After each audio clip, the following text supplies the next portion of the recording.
Maintenant, nous allons écouter Viviane Bruno-Chêne. Il y a un petit changement dans le programme. Là, c'est pour alterner parce que la troisième conférence, ce sera aussi une conférence lue. Alors, pour vous donner un peu de vie, davantage de vie. Nous allons écouter Viviane, vierge consacrée du diocèse de C, concertiste. Outre le piano, vous jouez aussi du guzheng, je prononce en français, la sitar chinoise. C'est dommage que vous n'ayez pas apporté. Une autre fois, avec plaisir. Vous plaidez pour une musique qui jaillit d'une intériorité habitée. Nous avons pu le percevoir hier soir, ceux qui étaient au concert, au couvent des Carmes. Merci de nous parler aujourd'hui d'Hermann, un romantique parmi ses pairs. Merci beaucoup, Père Yves-Marie. Bonjour à tous. Pour commencer, je voudrais... Pardon, je vois qu'il faut doser la proximité avec le micro. Si je parle trop près, ça ne va pas, mais trop loin, ça ne va pas non plus. Est-ce que là, ça va? Ça va? D'accord, alors je ne bouge plus. Je vais essayer du moins. Donc, avant d'entrer un petit peu dans le vif du sujet, je voudrais faire un peu une introduction à la première personne et puis vous dire en toute simplicité comme la figure du père Hermann me touche et comment elle vient me rejoindre dans beaucoup d'aspects de mon parcours personnel et qui fait que j'ai eu énormément, non seulement d'intérêt, mais de joie profonde à le fréquenter un peu plus assidûment ces dernières semaines.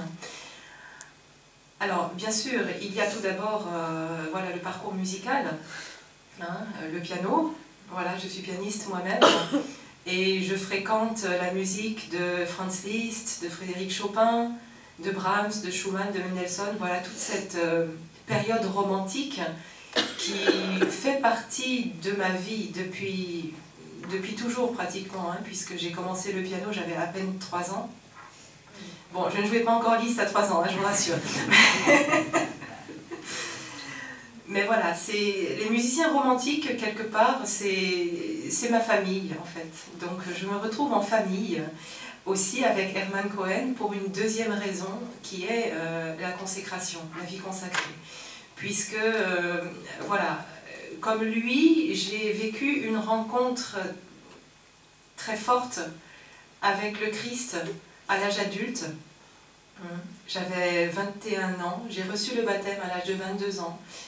Et la grâce eucharistique a été pour beaucoup dans cet événement de ma vie.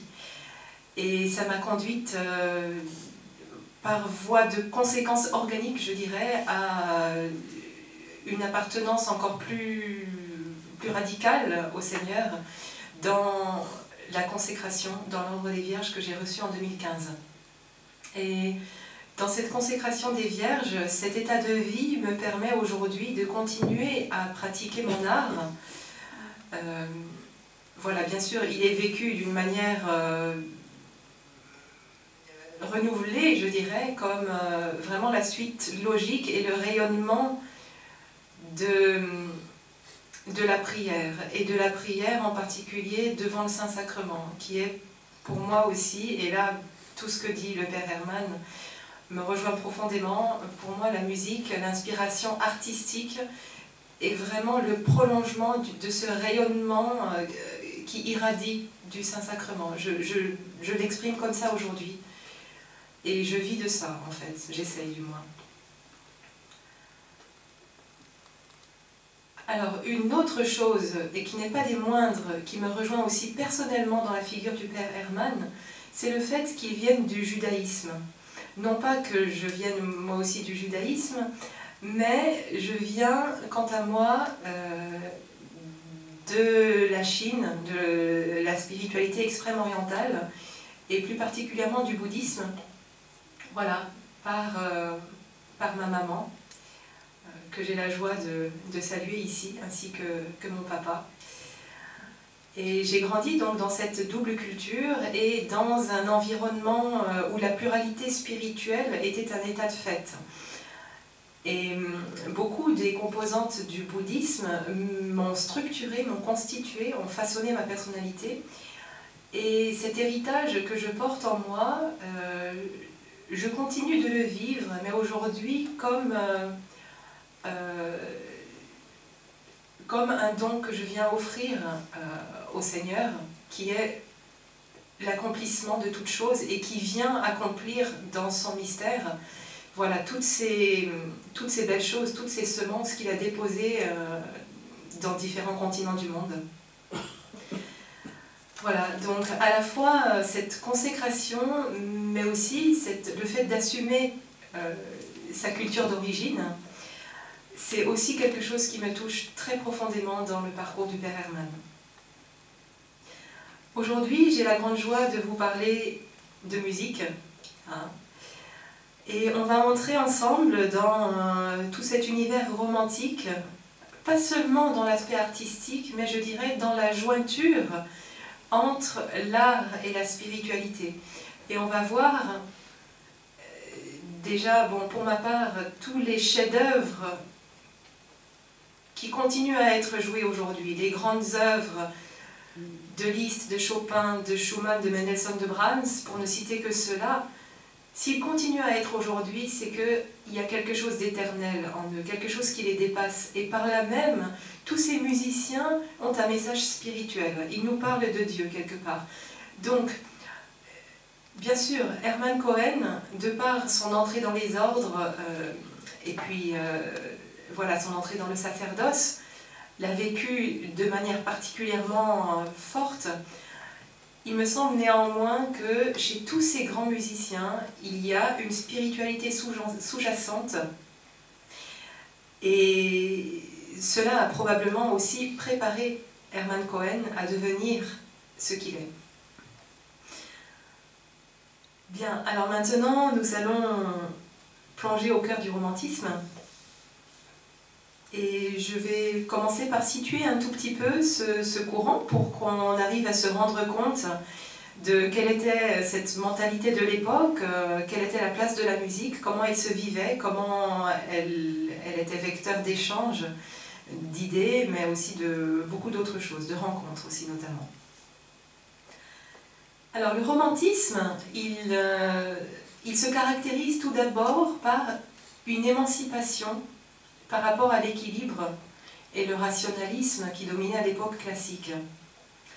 Donc cela se produit sous l'influence des bouleversements sociopolitiques de l'époque. Évidemment, la Révolution française a été un détonateur important à la fin du XVIIIe siècle. Les campagnes napoléoniennes, avec la montée des nationalismes aussi. Plus tard, à la fin du XIXe siècle, il y aura l'unification de l'Italie, l'unification de l'Allemagne. Et dans le courant de ce XIXe siècle, l'émergence d'une nouvelle classe sociale, un nouvel équilibre social avec la naissance d'une classe bourgeoise qui va conduire à une très grande effervescence intellectuelle et artistique. Nous sommes dans un monde en pleine mutation et dans un monde qui est, dans les grandes villes, les grandes capitales, vraiment très cosmopolite puisqu'on assiste à un brassage européen. La naissance du romantisme se passe d'abord dans la littérature avant de contaminer, si j'ose dire, les autres arts. Ça commence en Allemagne et en Angleterre avec des écrivains comme Novalis, Schlegel, Eichendorff ou Byron. Dans le domaine musical, les figures transitoires, on dit en général que c'est Beethoven, le Beethoven tardif, hein, et puis Schubert, qui sont à cheval entre le classicisme et le romantisme. Voilà. Et après Beethoven et Schubert, on entre de plein pied vraiment dans le romantisme avec Schumann, Mendelssohn, Brahms, outre-Rhin, et Chopin et Liszt, même s'ils ne sont pas français, ils ont vécu à Paris, donc je les assimile à la vie parisienne, et Berlioz, qui est le seul romantique français. Voilà, la France n'a pas été très riche dans la période romantique au niveau de la musique. La seule figure vraiment dominante française, c'est Berlioz. À cette époque, Paris devient un centre important de la vie musicale et culturelle, où différentes disciplines artistiques se côtoient dans les salons. En musique, avec Chopin et Liszt, donc Chopin qui est un émigré de Pologne, qui va arriver à Paris en 1834, et Liszt qui pour sa part vient de Hongrie et arrivera à Paris un peu plus tôt, vers les années 1823-24, accompagné de son père. Donc en peinture on aura Delacroix, et en littérature des figures comme George Sand, Victor Hugo, Lamartine, Musset. Toutes ces personnes vont se côtoyer, se rencontrer, s'influencer réciproquement. On assiste aussi à une évolution de la situation socio-professionnelle du musicien. Jusqu'à Mozart, un musicien était rattaché soit à une cour princière, comme Haydn au prince Esterházy de Hongrie, soit à un évêque, comme Mozart à Colloredo, où il exerçait comme musicien d'église, comme Bach, qui était pendant longtemps maître de chapelle à Leipzig.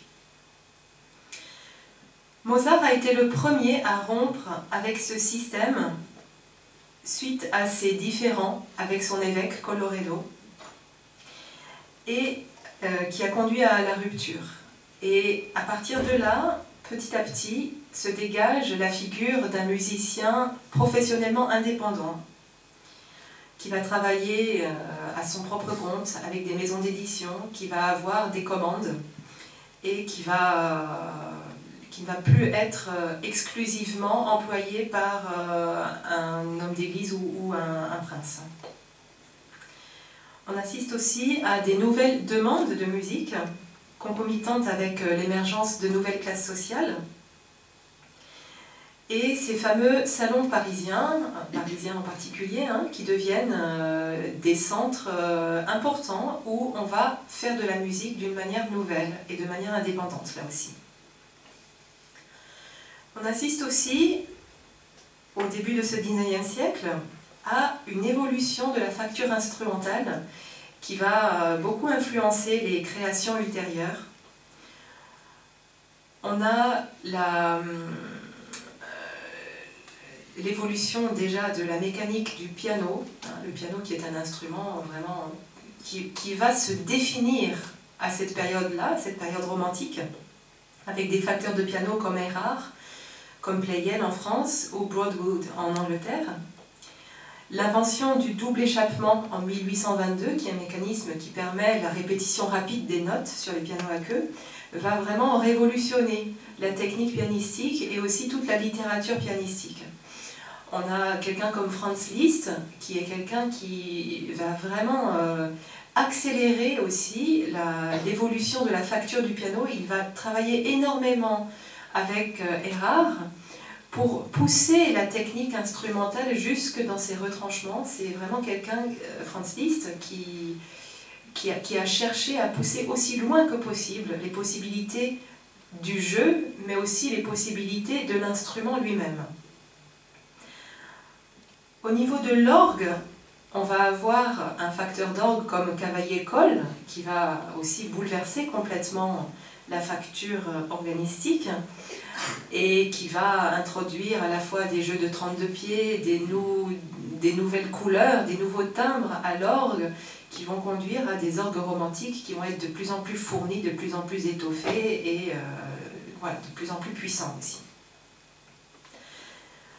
Donc avec tout ça, on assiste à la naissance de la figure du virtuose, avec Paganini au violon, qui a fasciné beaucoup de gens à cette époque. On disait que c'était une technique qui n'était pas humaine. On pensait qu'il avait vendu son âme au diable pour avoir une technique aussi époustouflante. Voilà, les gens, pour eux, ça faisait partie des choses presque occultes, quoi. Parallèlement à Paganini, dans le monde du piano, on va avoir Liszt, qui va être son pendant, qui va être ovationné dans toute l'Europe, qui va avoir un rythme de concert absolument démentiel dans sa jeunesse et qui va soulever des délires partout où il passe. On parle de listomania.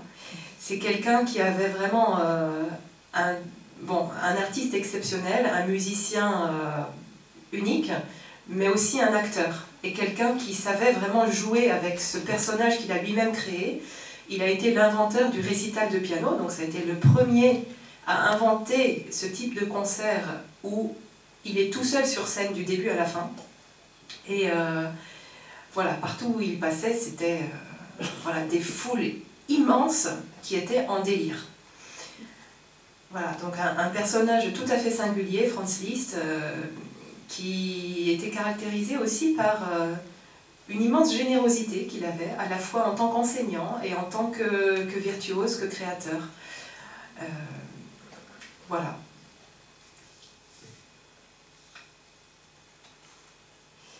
Alors, en musique, le romantisme se caractérise aussi par l'influence de plus en plus prégnante d'autres arts, et notamment de la littérature.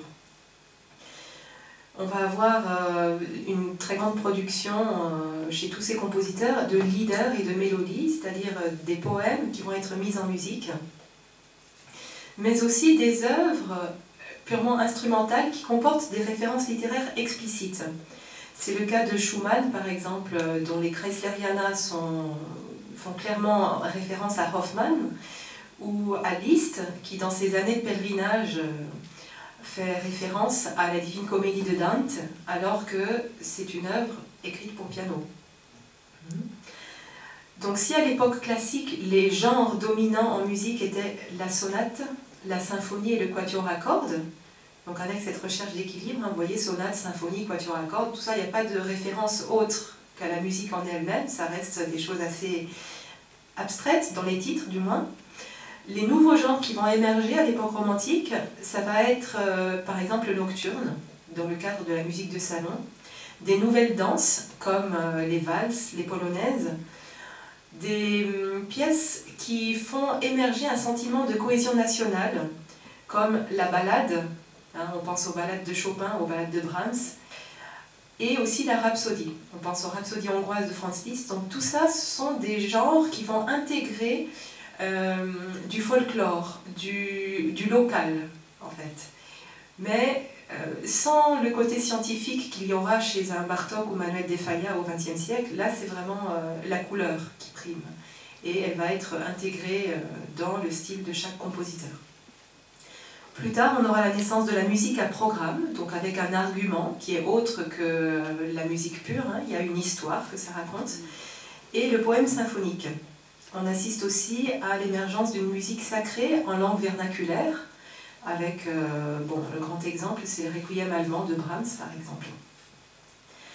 Alors, les caractéristiques thématiques du romantisme, c'est d'abord l'expression du jeu, grande nouveauté par rapport au classicisme. Une subjectivité assumée par rapport à une certaine objectivité qui domine à l'époque classique. L'expression des états d'âme, une exaltation de la passion, la fascination pour le fantastique, le mystique, l'irréel, le mystère, une grande place accordée à la nature, à la création, un intérêt pour le passé, l'exotisme, les traditions populaires, j'en ai parlé juste avant, le sublime. La nostalgie, Sehnsucht en allemand, qui dénote d'une aspiration vers un idéal qui est au-delà du monde quotidien. Hein, l'emblème va être le personnage de Mignon chez Goethe. Et à travers tout ça, on peut déjà entrevoir ce qui fait la spiritualité du romantisme. Cette spiritualité qui, dans l'art, se traduit par l'esprit contemplatif devant la création, le ravissement du sublime. Quand on parle de ravissement, c'est un état mystique déjà. Et dans le romantisme, c'est un sentiment qui est très exalté déjà. L'extase, qu'elle soit amoureuse ou religieuse, la crainte devant la grandeur des éléments naturels et devant le Créateur, sans doute. et le dépassement sous toutes ses formes. Le dépassement de soi, le dépassement par la technique aussi, j'en ai parlé juste avant, mais Liszt qui cherchait vraiment à dépasser les limites à tout point de vue, ça aussi c'est quelque chose de très romantique. Une conscience aiguë aussi du monde invisible, qui sous-tend le monde visible, et cette nostalgie du ciel et l'aspiration vers un au-delà. Ce sont autant de thématiques qui vont habiter l'âme d'un Liszt, d'un Hermann Cohen, et qui vont déteindre sur leur spiritualité.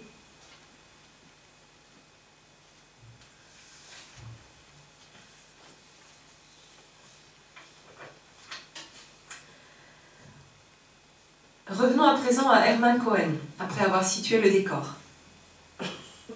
Je vais reprendre de manière assez succincte son itinéraire artistique, même si ce matin le père Stéphane Marie nous a déjà fait un exposé très complet.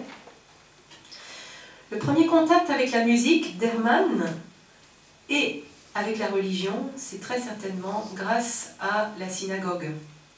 Même s'il n'est pas né dans une famille très pratiquante, il fait partie de la famille des Cohen, donc ce sont les prêtres, et il a eu contact avec la liturgie juive réformée. Puisque, voilà, en Allemagne, à cette époque-là, il y a eu une réforme de la liturgie dans le monde juif, et les cantiques étaient chantés en langue vernaculaire et accompagnés à l'orgue. Même si Hermann n'aimait pas tellement cette liturgie réformée et qu'il vibrait plus, selon ses dires, au mystère du culte ancestral, traditionnel, il chantait probablement les cantiques et les psaumes avec sa sœur Henriette, qui avait aussi une âme très religieuse. À 4 ans, il imite son frère aîné qui apprend le piano, il rejoue des airs d'opéra à la mode, et il montre une grande facilité à improviser. Comme professeur à Hambourg, il aura des maîtres comme Cassel ou Marxen. Ce dernier a étudié avec Haydn et Mozart, il fréquente Beethoven, et il sera probablement aussi le professeur de Johannes Brahms. Le jeune Hermann donne ses premiers concerts à Altona, à Hambourg, et tout de suite c'est un grand succès. Sa première composition, c'est une cantate pour sa mère, en 1834, il a 13 ans environ, et c'est juste avant son départ pour Paris. Le voilà arrivé à Paris, jeune adolescent, et une rencontre déterminante pour sa vie d'artiste, mais pas seulement, ça sera avec Franz Liszt. Quelques mots sur Franz Liszt. Né en 1811, il arrive à Paris avec son père, qui était un petit peu son mentor, son impresario, en 1823. Très jeune, donc vous voyez, 1823, il a 12 ans, hein, Franz. Il fait des tournées en France, en Suisse, en Angleterre, et qui le conduisent à un épuisement extrême, déjà à cet âge-là. Il a déjà une fibre mystique très présente, et sans doute que voilà, ce rythme effréné renforce encore son désir de fuite, peut-être dans, voilà, dans la voie mystique. Et à cette époque-là, Liszt a le désir de devenir prêtre. Donc je le cite, « J'avais pour la prêtrise une vocation si décidée que mon havresac était fait pour aller au séminaire. Mes parents m'en ont par malheur empêché, mais un instinct secret me tourmente. » Plus tard, sur son lit de mort, alors que Liszt avait 16-17 ans, son père lui fera cette recommandation qui s'avérera assez prophétique, qu'il sera, voilà, qu'il aurait un rapport aux femmes qui sera sans doute problématique dans la réalisation de sa vocation profonde, et qu'il serait, dit son père, dominé par les femmes. Effectivement, toute sa vie, Liszt, tout en étant voilà, un grand séducteur, hein, on ne va pas le cacher, il a multiplié les conquêtes féminines partout où il passait, mais toute sa vie sera une tentative de concilier l'amour, l'art et la religion. Et il sera littéralement déchiré par cette quête. La rencontre avec Hermann Cohen donne naissance à une amitié passionnée entre le maître et le disciple. Hermann suit Liszt partout où il va, comme une ombre. Ils se produisent aussi ensemble, dans les salons du Faubourg Saint-Germain.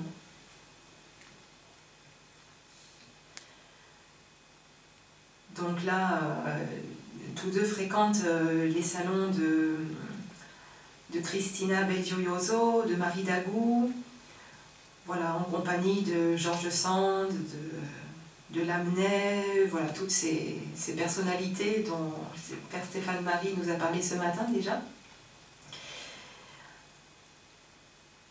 Alors, arrive un événement inopiné, hein, l'enlèvement à Genève. Qu'est-ce que c'est que cette histoire d'enlèvement? Le tout Paris de l'époque parle de l'enlèvement de la comtesse d'Agoult par Franz Liszt et de l'enlèvement de Franz Liszt par la comtesse d'Agoult.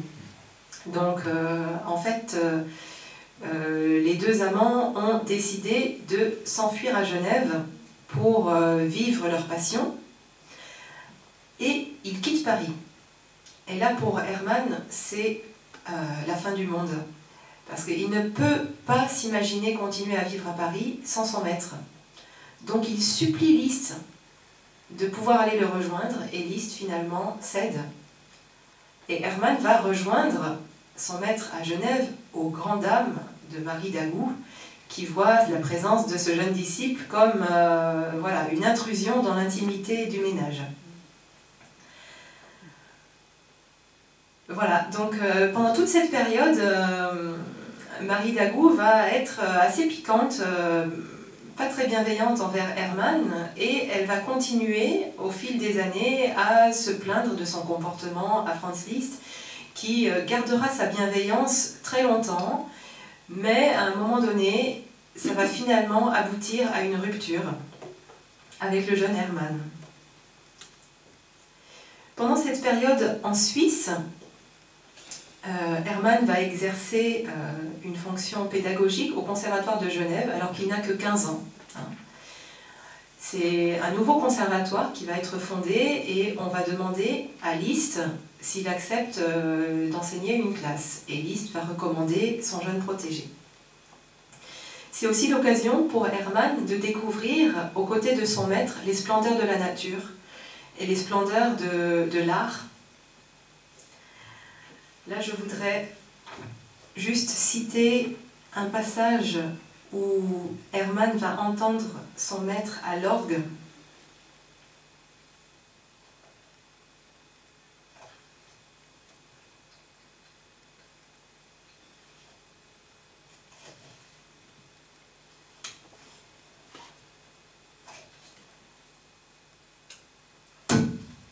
Excusez-moi.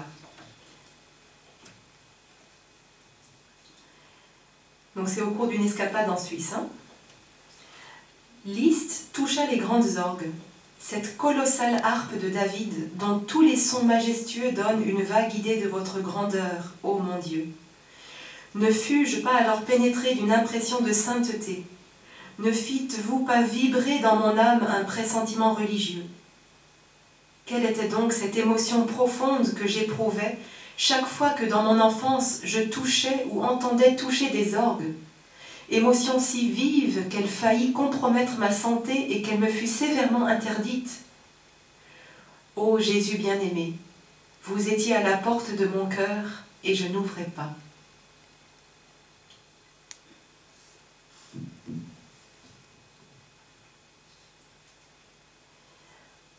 Alors, pendant toute cette période extrêmement brillante, Hermann va aussi composer. Parmi ses œuvres de cette période, on peut noter Bonjour Suzon, des chansons sur des paroles d'Alfred de Musset, des pot-pourris, donc c'est un genre à la mode à l'époque qui, voilà, comme son nom l'indique, mélange plein de choses, des airs à la mode, et puis avec force de virtuosité, arpège, accords, cascade de notes. En 1838, Grande valse brillante, Les contretemps.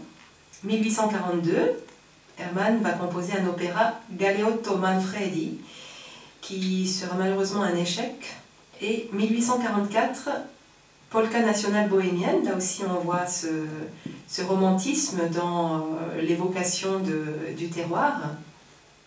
1845, Nocturne pour piano, Une nuit vénitienne et Les bords de l'Elbe. Après sa conversion, alors Hermann va jouer de l'orgue, bien sûr, mais il continue le piano, même s'il arrête les concerts. Il commence surtout à composer des cantiques sur des paroles de sœur Marie-Pauline de Vougeret, religieuse visitandine, au départ pour aider un ménage en difficulté par la vente des partitions. En 1849 va ainsi voir le jour le recueil Gloire à Marie. C'est aussi en cette année, 1849, qu'Hermann va donner le dernier concert public au piano pour solder ses dettes de jeu, avant de rentrer au couvent. Alors ce dernier concert, il a travaillé d'arrache-pied pour que ce soit une réussite. Et on sait à quel point voilà, sa vie un petit peu dissolue l'avait conduit à un relâchement dans son travail du piano. Or, pour ce dernier concert, il a vraiment fait des gammes, à quel point que ça a un petit peu exaspéré ses voisins. Mais il avouera des gammes, toujours des gammes. C'est le seul secret pour être un bon pianiste, un pianiste habile. Alors, par rapport à ce dernier concert, donc je cite la vie du père Hermann par le père Sylvain. « Il voulut que je l'accompagnasse à son concert, poursuit le père Reculon. Son succès fut immense. Il sembla se surpasser lui-même, et un tonnerre d'applaudissements retentit dans toute la salle. Si l'auditoire eût pu supposer qu'il l'entendait pour la dernière fois, son enthousiasme sans doute n'eût plus connu de borne. Après le concert, il vint me trouver dans le petit salon où je m'étais caché. « Ah !» s'écria-t-il en me tendant les bras. « C'est donc fini à jamais avec le monde. Avec quel bonheur, après ma dernière note, j'ai salué pour lui dire adieu. » Alors, même s'il dit adieu au monde, par la suite, quand on lui demandera de se mettre au piano, il s'exécutera toujours de bonne grâce. C'est le cas lorsqu'il prend le bateau pour aller à Rome, demander une autorisation spéciale du Vatican pour pouvoir entrer au Carmel tout en étant néophyte, parce qu'il n'était pas baptisé depuis très longtemps. Et là, sur le bateau, on le reconnaît et on lui demande de se mettre au piano. Et il le fera de bonne grâce. Quand il sera aussi invité, en tant que religieux, à prêcher dans des cours princières à travers toute l'Europe, et qu'on lui demandera de se mettre au piano, il s'exécutera aussi volontiers, dans son habit de carme. Et après une période au niveau de la composition où il s'abstient volontairement de composer, au début de son entrée au Carmel, il sera rassuré par ses directeurs spirituels et il sera même encouragé. Voilà, ça c'est quelque chose que je trouve assez extraordinaire dans la vie musicale du père Hermann, c'est qu'il a toujours été encouragé par ses supérieurs à ne pas brider sa créativité, à ne pas laisser étouffer ce don, et au contraire, à le laisser fructifier. Si bien que, pendant sa retraite de profession, alors qu'on pourrait penser que voilà, le silence le silence extérieur et intérieur est de mise, eh ben, il va encourager. Il sera encouragé à composer même pendant sa retraite de profession. En 1851-1852, c'est le recueil Amour à Jésus-Christ qui va voir le jour. En 1858, Fleurs du Carmel, et en 1870, Le Tabor. Ces cantiques seront un grand succès, ils seront chantés partout. Hermann Cohen est aussi le premier à avoir composé un cantique en l'honneur de Notre-Dame de Lourdes. Les revenus des cantiques servent à financer les nouvelles fondations. Sa source d'inspiration vient de sa vie contemplative, eucharistique et mariale. Il avouera lui-même que la solitude du désert, en particulier à Tarastex, s'avère extrêmement propice à la composition. il dit notamment qu'il est le plus inspiré au sortir de l'oraison du matin.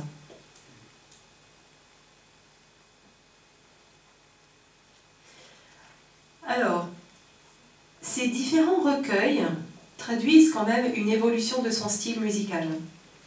Autant dans Gloire à Marie et dans Amour à Jésus-Christ, il y a une recherche d'effets qui est assez riche. Voilà, il y a des effets un peu de théâtre. Autant dans Fleurs du Carmel et encore plus dans Le Tabor, son style devient plus intimiste,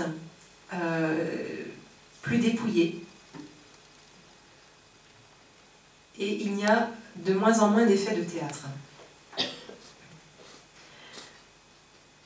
Comment Hermann, artiste et religieux et prêtre, est-il vu de ses contemporains? Il n'est pas toujours compris, mais heureusement, il a été compris de ses supérieurs. Du point de vue du monde, George Sand dira « Il est perdu pour nous, ce n'est plus maintenant qu'un vil moine. » Parole terrible. À l'intérieur de l'Église, il n'est pas toujours compris non plus. On va avoir un commentaire assez parlant de Mère Marie-Thérèse du Boucher, fondatrice de l'adoration réparatrice.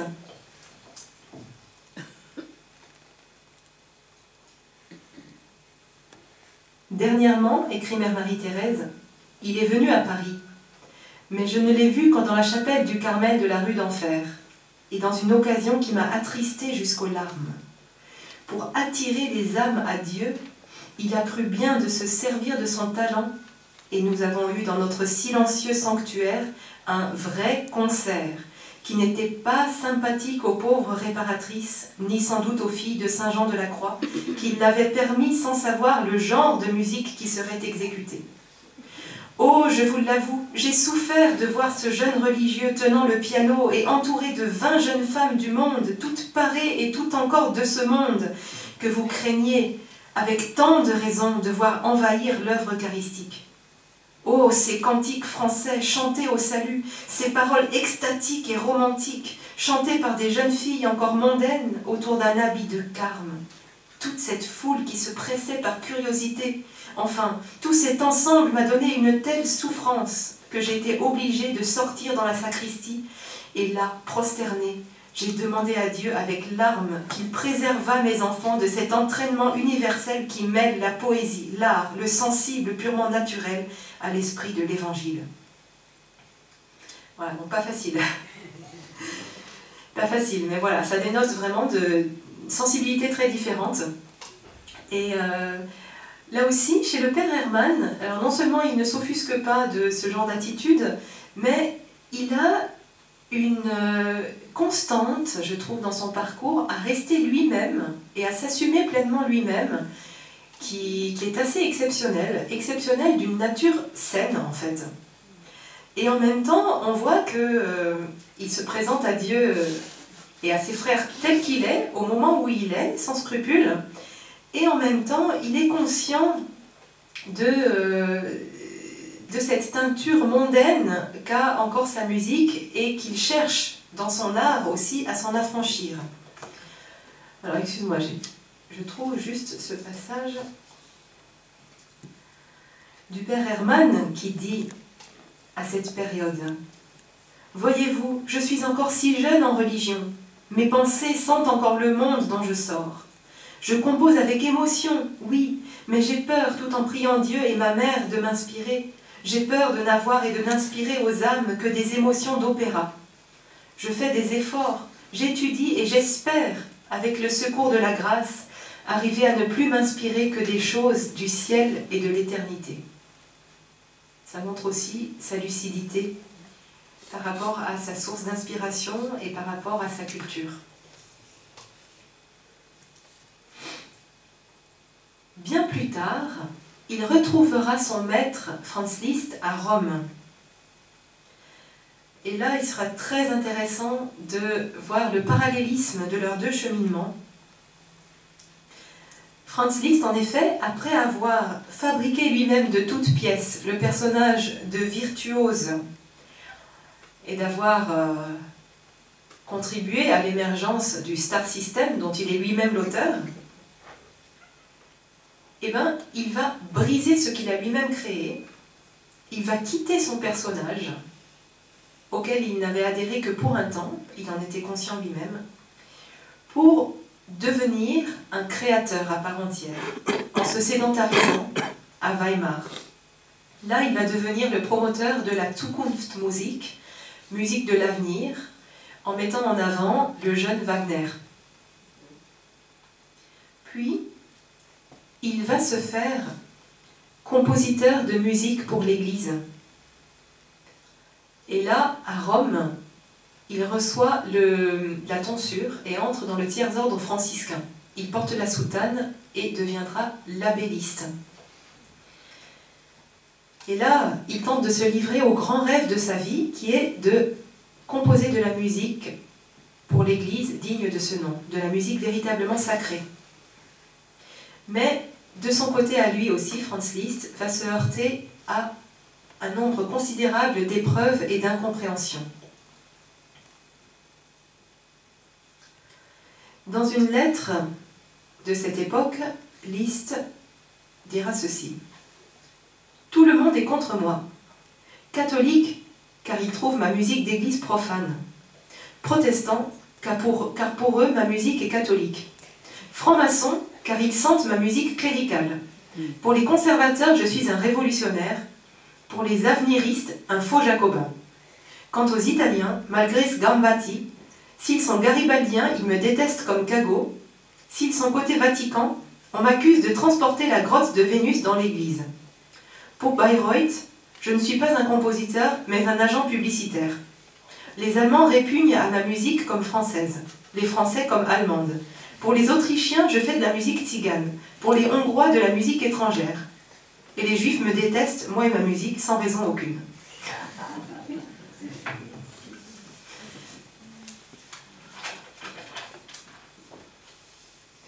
Bien, maintenant je vous propose de nous intéresser de plus près à quelques cantiques d'Hermann Cohen et à entrer dans la partie un tout petit peu plus technique. J'espère ne pas l'être de trop. Voilà. Donc les recueils de cantiques sont composés pour la plupart pour une polyphonie, en général 3 voix de femmes, avec accompagnement de piano ou d'orgue. Quelques-uns sont pour voix seule, en général voix de basse ou de contralto, puisque le père Hermann lui-même avait une voix de basse profonde, donc on peut penser assez facilement que c'est pour pouvoir les chanter soi-même. Donc voix de basse ou contralto avec accompagnement de piano ou orgue. Certains cantiques sont pour chœur a cappella, chœur mixte ou chœur de 3 voix de femmes. Les textes sont la plupart du temps en français, parfois en latin, comme Tantum ergo ou Laudation. Quelques textes liturgiques, mais une grande majorité de poèmes, voilà, composés par divers auteurs, mais principalement par sœur Marie-Pauline de Fougeray. Voilà, des poèmes composés librement, d'inspiration religieuse. Certains cantiques se rapprochent de la mélodie accompagnée, du lied, avec un caractère intimiste. D'autres sont de style plus concertant, plus brillant, comme le couronnement de la Vierge, plus théâtral. Certains cantiques sont d'une écriture plus verticale, plus harmonique, qui se rapproche du choral luthérien. Donc on peut imaginer que là aussi il y avait des réminiscences de son enfance, avec voilà, cette verticalité et l'accompagnement de l'orgue. Ou au contraire, il y a d'autres pièces où l'accompagnement est plus orné, plus virtuose. En particulier, il y a des introductions, voilà, là pour le coup qui sonnent plus pianistiques qu'organistiques. Et là, c'est vraiment le virtuose qui refait surface. La plupart des cantiques sont composés dans le mode majeur. Et dans tous les cas, ce qui les caractérise, c'est une grande facilité, une grande spontanéité de composition, une grande liberté. Alors voilà, ça sent vraiment une musique reçue en direct. Il ne s'est pas évertué à travailler voilà, telle partie d'accompagnement, à peaufiner voilà, telle structure, tel langage harmonique. Voilà, ça sonne vraiment comme quelque chose qui coule de source.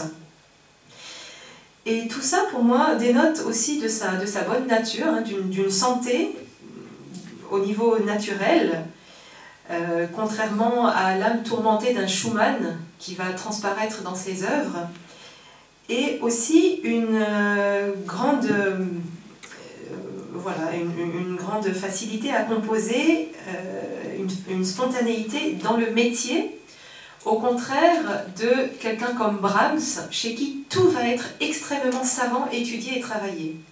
Voilà, la musique du père Hermann n'est pas une musique savante, c'est vraiment d'abord une musique spontanée.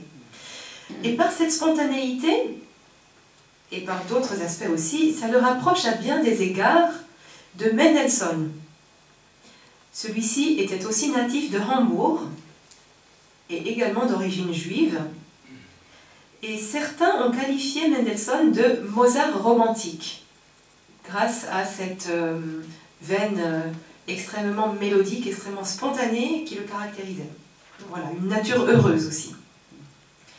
Mais la famille de Mendelssohn était convertie au protestantisme, et chez Mendelssohn, l'héritage ancestral du judaïsme n'est pas palpable, ou très très peu, contrairement à Hermann Cohen, où dans certains cantiques, on trouve des mélodies juives, qui sont certainement soit des réminiscences de la synagogue, soit des réminiscences de la fréquentation d'Alphonse Ratisbonne, qui avait introduit des mélodies juives dans l'œuvre qu'il a fondée, hein, de Notre-Dame de Sion, pour les juifs convertis, de façon à les fédérer autour d'une liturgie qui les rapprochait de leurs origines ancestrales. C'est flagrant dans l'une des pièces que j'ai interprétées hier soir au récital, hein, qui est le cantique extrait du Tabor, qui s'appelle « Dévotion d'enfant à Marie ». Il y a une introduction au piano qui est voilà, une suite de croches, voilà, comme une marche harmonique qui descend, qui descend, qui descend, et sur un rythme extrêmement lancinant, où voilà, on sent vraiment le balancement.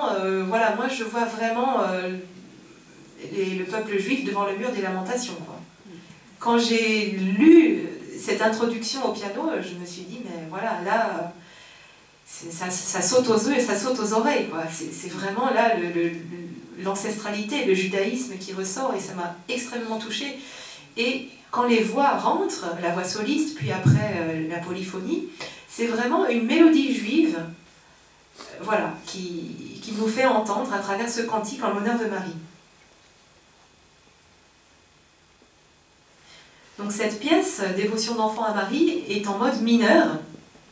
Donc le mineur qui caractérise aussi, bien sûr, la musique juive, bien que voilà, il y a encore des subtilités qui n'entrent pas dans le mode mineur classique ou romantique. Néanmoins, le mineur se prête le mieux à cette évocation-là. Les quelques autres pièces en mode mineur, parmi elles, il y en a certaines qui, à mon avis du moins, ne sont pas sans évoquer Johannes Brahms, qui vient un petit peu après Hermann Cohen, puisque Brahms est né en 1833. Mais, comme je vous l'ai dit, ils ont eu le même maître. Et ils sont là aussi tous deux natifs de la même ville. Décidément, ça fait beaucoup, hein. Mendelssohn aussi était hambourgeois, Brahms est né dans la même ville. Je n'ai jamais été à Hambourg, mais je suppose que voilà, cette mer du Nord, avec ses paysages, ses couleurs, son climat, doit quand même influencer le tempérament. Et on voit dans les compositions de Brahms cette gravité, cette mélancolie qui vient d'un tempérament nordique.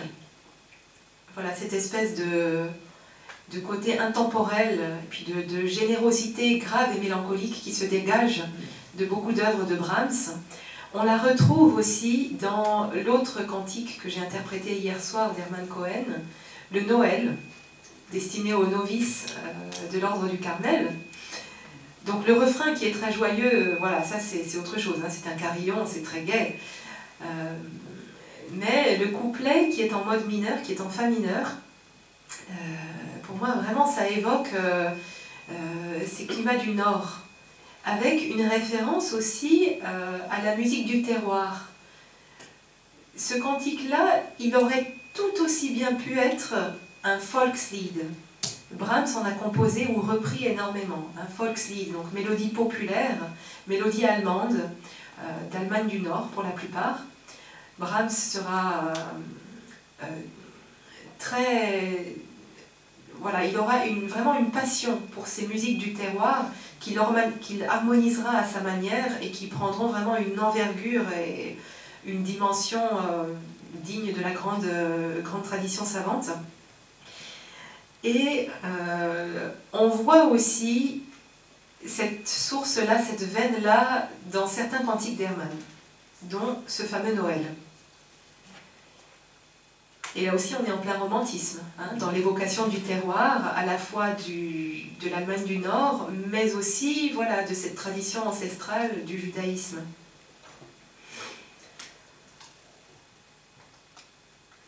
Alors, on parlait tout à l'heure de la facilité d'Hermann à improviser et à composer.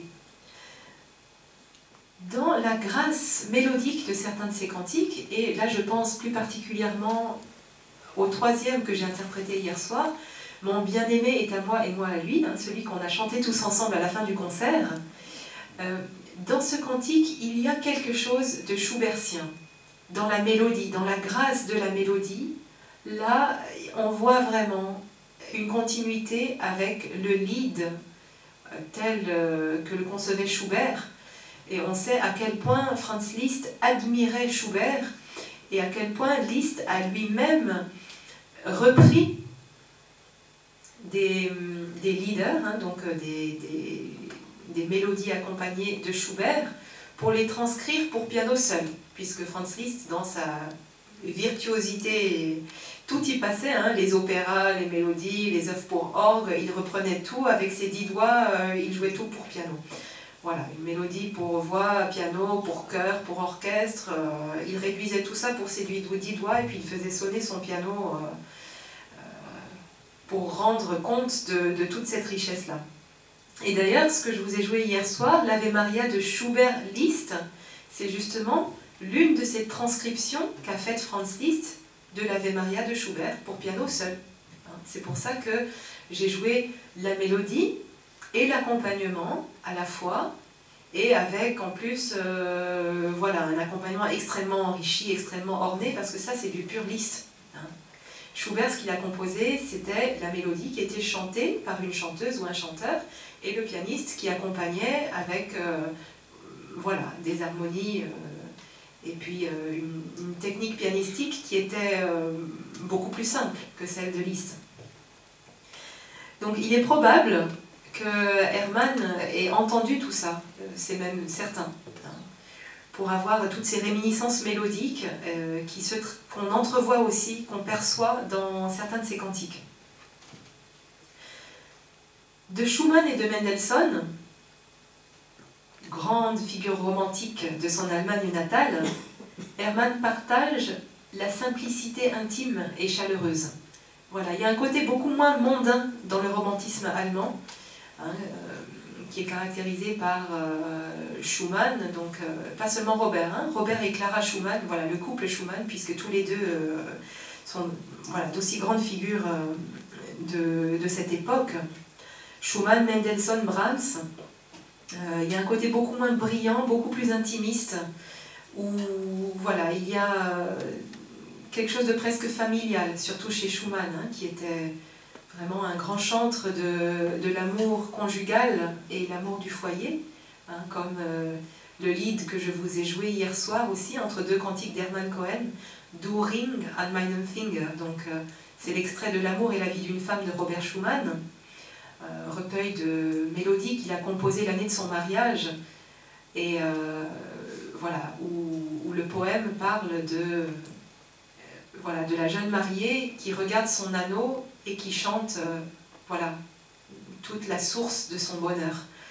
Bon, évidemment, c'est aussi voilà, l'alliance entre Dieu et l'homme. Hein. Et je pense que cette symbolique de l'anneau, au-delà de l'amour conjugal, elle est très belle et c'est pourquoi j'ai eu à cœur de l'introduire entre deux cantiques du Père Hermann. Alors, on a beaucoup parlé des Allemands dans l'influence musicale sur les cantiques du Père Hermann. Et maintenant, on peut se dire, et Liszt dans tout ça?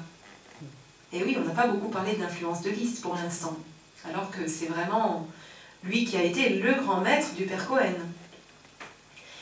Alors, de Liszt, on peut noter, j'ai noté du moins, quelques ressemblances harmoniques et modales, mais chez Hermann Cohen, il n'y a pas l'audace visionnaire du pionnier de la Zukunftsmusik. Liszt, c'était vraiment quelqu'un qui... Voilà, ce qu'il caractérise, c'est vraiment voilà, repousser les limites aussi loin que possible, hein, aussi bien dans la technique, dans la virtuosité, dans la facture instrumentale que dans le langage harmonique, voilà, dans tout. Et chez Hermann Cohen, il n'y a pas ça. Le langage harmonique d'Hermann Cohen reste somme toute assez classique. La virtuosité, les effets de théâtre, le côté grandiose qu'il y a encore dans ses premiers recueils de cantiques, oui, c'est certainement une influence de Franz Liszt, mais c'est encore une influence du côté extérieur, je dirais, de Franz Liszt. Là n'est pas l'essentiel de la filiation artistique entre Franz Liszt et Cohen. L'essentiel de l'héritage de Liszt, au niveau artistique, c'est certainement l'exaltation mystique, l'extase devant l'au-delà de tout, le très haut, le tout autre. Et cette extase-là, ce sentiment-là, on le trouve dans les cantiques d'Hermann, tout de suite. On joue quelques notes et ça y est, on trouve cette effusion qui devait être voilà, ce qu'il vivait devant le Saint-Sacrement, mais qui est dans la continuité totale de la même effusion qu'on trouve dans les œuvres les plus inspirées de Franz Liszt. Donc là, on voit une filiation artistico-spirituelle, enfin voilà, c'est dans cette veine-là que se situe la plus grande proximité de ces deux artistes, plus que dans la technique et les effets de style. Liszt et Hermann ont en quelque sorte brûlé du même feu et servi le même Dieu dans deux itinéraires différents.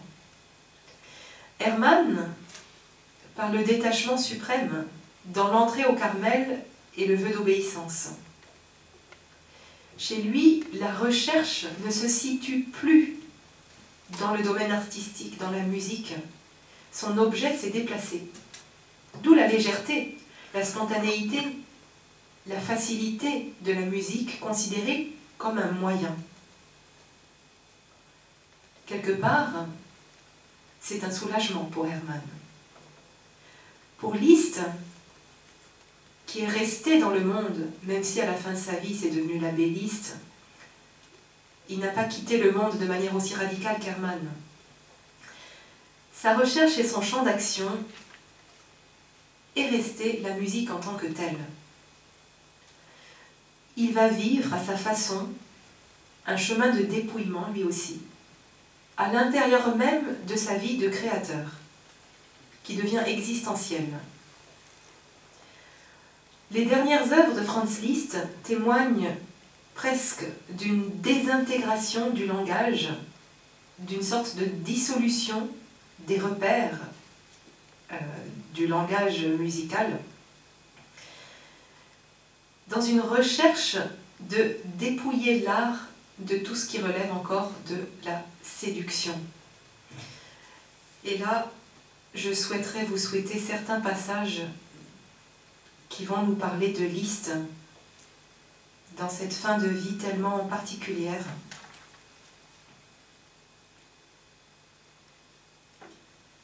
Voilà, donc là c'est un livre qui s'appelle Liszt en son temps,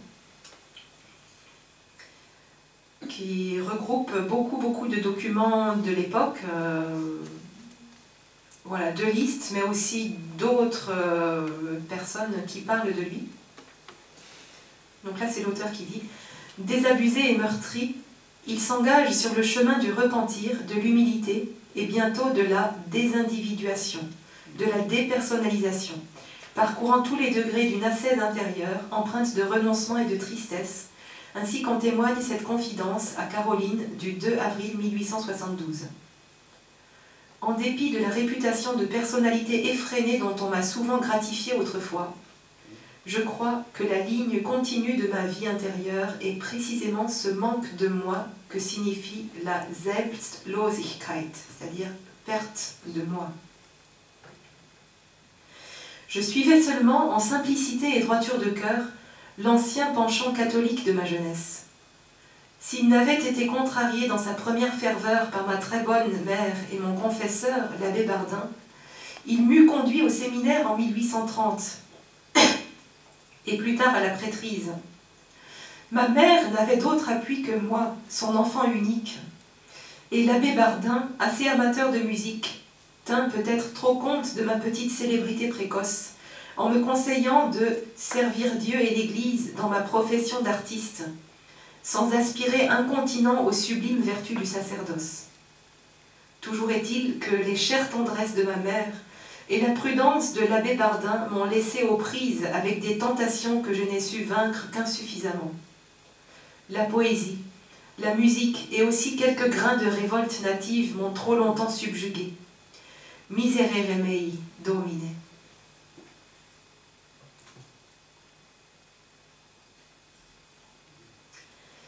Il y a dans les dernières esquisses de Liszt, et là ce n'est plus Liszt, hein, c'est l'auteur, donc Pierre-Antoine Huret,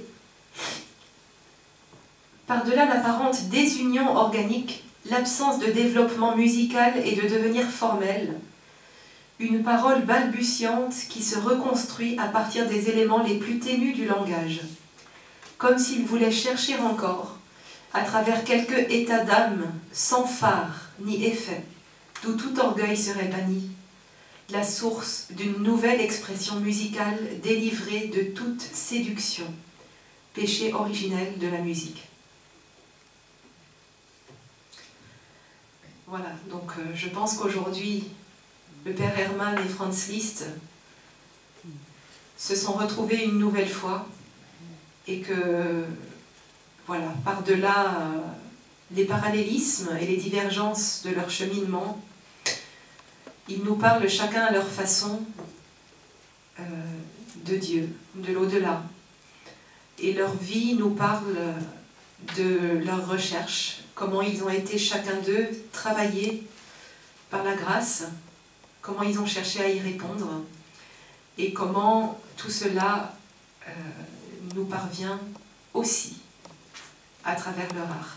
Merci beaucoup.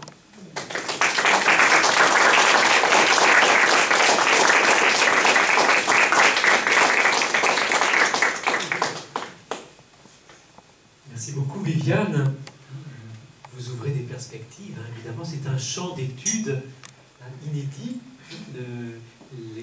L'œuvre musicale d'Hermann n'a pas été étudiée, hein, ni ses rapports avec le milieu musical de l'époque, de son temps. C'est très intéressant, c'est très prometteur. Il faudra poursuivre, évidemment. Alors peut-être que certains parmi nous ont des questions.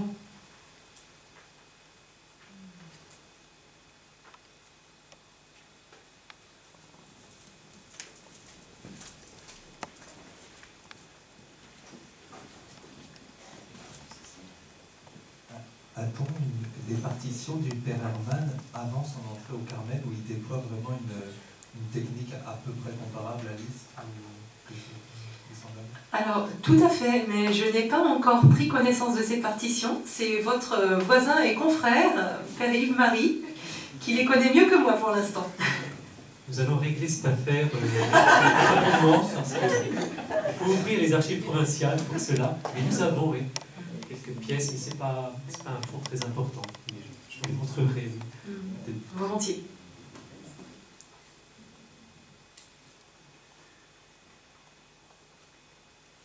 je vous propose de prendre une petite pause, là, si vous voulez. Nous pourrions nous retrouver à 4h15. 4h15. Si vous voulez prendre un petit rafraîchissement, Pascal vous attend en bas, patiemment, gentiment.